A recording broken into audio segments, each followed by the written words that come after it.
ज्या गंगा नदीत लाखो लोक पाप धुण्यासाठी मोक्ष मिळवण्यासाठी जातात, त्या गंगेच्या पोटी जन्मलेल्या भीष्मांच्या आयुष्यात इतकं दुःख का यावं?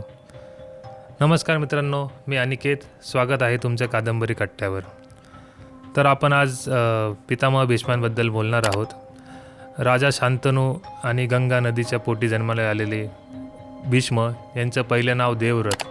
तसं पाहिलं तर गंगा नदी ही स्वर्गात होती, पण काही कारणास्तव त्यांना शाप भेटून त्यांना मृत्यूलोकात यावं लागलं. शांतनू आणि गंगेच्या पोटी देवव्रत जन्माला आले.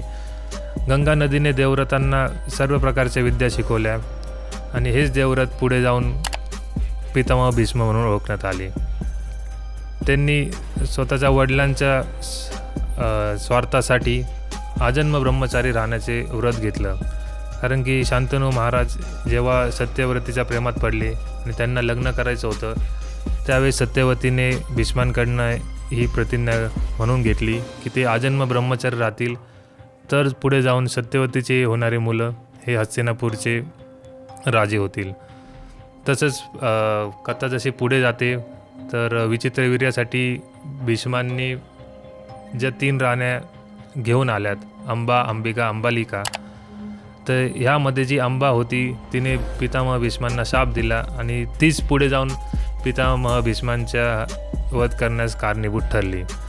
पितामह भीष्मांनी कौरवांची साथ दिली आणि महाभारतातील जे 18 दिवस युद्ध चाललं त्यातले पहिले 10 दिवस पितामह भीष्म हे सेनापती होते आणि पुढे जाऊन त्यांचा शिखंडी आणि अर्जुनाने वध केला आणि त्यांना शरशय्येवर राहावं लागलं. तर अशा बरेच ज्ञात अज्ञात गोष्टी आपल्याला ह्या पुस्तकात बघायला मिळतात. पुस्तकाचं नाव आहे युगांत. रिया पब्लिकेशनने प्रकाशित केलेलं आहे आणि लेखकाचं नाव आहे विनोद गायकवाड.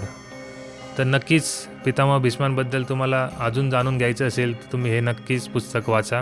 हे तुम्हाला कोणत्याही लायब्ररीत किंवा ऑनलाईन पोर्टलवरही तुम्हाला मिळेल. तर अशाच नवीन पुस्तकासह आपण पुढच्या व्हिडिओला भेटूया. तोपर्यंत वाचत राहा, विचार करत राहा. धन्यवाद.